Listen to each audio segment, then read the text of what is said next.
Breaking news এই মুহূর্তে Madhyamgram boys স্কুলের সামনে বিস্ফোরণ। মধ্যরাতে স্কুলের সামনে হঠাৎ বিস্ফোরণে মৃত্যু উত্তরপ্রদেশের যুবকের।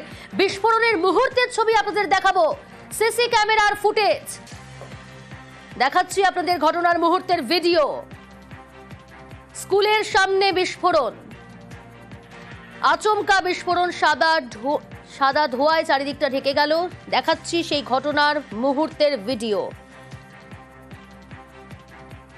আরো একবার দেখাচ্ছি আপনাদের। মধ্যমগ্রামের বয়েজ স্কুলের সামনে বিস্ফোরণ, মধ্যরাতে স্কুলের সামনে হঠাৎ বিস্ফোরণ। ঘটনার মুহূর্তের ভিডিও, সিসি ক্যামেরার ফুটেজ দেখাচ্ছি আপনাদের।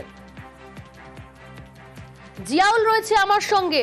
জিয়াউল উত্তরপ্রদেশের বাসিন্দা, সচিদানন্দ মিশ্র তার মৃত্যু হয়েছে। তার পরিচয় সম্পর্কে কিছু জানা যাচ্ছে? স্থানীয় বাসিন্দারা তারা কি বলছেন? দেখো, এখনো পর্যন্ত এই বিস্ফোরণের ঘটনায় যে উত্তরপ্রদেশের যে বাসিন্দার মৃত্যু হয়েছে তার কিন্তু কি পরিচয় বা কেনই বা উত্তরপ্রদেশ থেকে তিনি এখানে এলেন এখনো পর্যন্ত প্রশ্ন নয়। কিন্তু ঠিক 1:47 নাগাদ কিন্তু এই বিস্ফোরণের ঘটনা ঘটে এবং এই বিস্ফোরণে অর্থাৎ তুমি দেখতেই পাচ্ছ আলোর ঝলকানি, তারপরে সাদা ধোঁয়ায় ঢেকে যায় চারপাশ।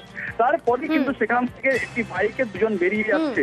ফলে এই বাইক যারা চালক তারা এর সঙ্গে যুক্ত কিনা, এবং এই যখন বিস্ফোরণের ঘটনা ঘটে উত্তরপ্রদেশের বাসিন্দা রক্তাক্ত অবস্থা সেখানে পড়েছিলেন। তারপরে যেহেতু বিকট আওয়াজ হয়, এলাকা মূলত চেপে যায়, তখন এলাকার মানুষ ছুটে এসে দেখে যে রক্তাক্ত অবস্থায় এক যুবকটি ওখানেই, অর্থাৎ এই রবীন্দ্রমুক্ত মঞ্চের নিচে যেখানে বসার চেয়ার সেখানেই পড়ে রয়েছে।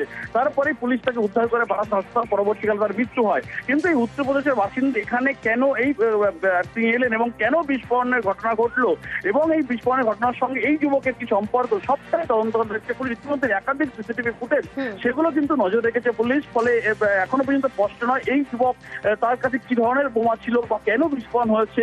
এবং যেটা সব থেকে গুরুত্বপূর্ণ, এই যে উড়ালপুর, সেই উড়ালপুরের নিচেই আরো এলাকার মানুষ এটাও আশঙ্কা করছে এই যুবক উত্তরপ্রদেশ থেকে এসে এই উড়ালপুর ওড়ানোর কোনো পরিকল্পনা ছিল কিনা, সেগুলোও কিন্তু নজর রাখছে এলাকার পুলিশ প্রশাসন। ফলে একটা আতঙ্কের পরিবেশ তৈরি হয়, তার কারণ একেবারে মধ্যমগ্রাম উচ্চ বিদ্যালয়ের সামনে এই ঘটনা, এবং ফলে সকাল থেকে কিন্তু যারা পড়ুয়া বা অভিভাবকরা আসে তারা কিন্তু একটা আতঙ্কের পরিবেশ তৈরি, কারণ সামনেই এই বিস্ফোরণের ঘটনা এবং এই যেভাবে বিস্ফোরণের ঘটনায় এলাকা কেঁপে যায়। ফলে এলাকা একটা আতঙ্কের পরিবেশ তৈরি হয়। ইতিমধ্যেই কিন্তু ওই যুবককে যখন উদ্ধার করে হাসপাতালে নিয়ে যায় তখন মৃত্যু হয়। ফলে এই যুবকের সঙ্গে আরো কেউ ছিল কিনা সেটা জানার চেষ্টা করছে পুলিশ প্রশাসন। তার কারণ সেই যুবকের পাশে একটি কালো ব্যাগ ছিল, সঙ্গে দুটি খাবারের প্যাকেট ছিল। সেই খাবারের প্যাকেট, এক যুবক হলে দুটি কেন খাবারের প্যাকেট থাকবে তা নিয়েও কিন্তু ভাবাচ্ছে পুলিশ প্রশাসনকে। ইতিমধ্যেই পুরো এলাকাটি কিন্তু ঘিরে রাখা হয়েছে। ফলে এই যুবক উত্তরপ্রদেশ থেকে কেন এখানে আসলো এবং কেন উড়ালপুরের নিচে এই বিস্ফোরণের ঘটনা ঘটলো, সবটাই তদন্ত করে দেখছে পুলিশ প্রশাসন।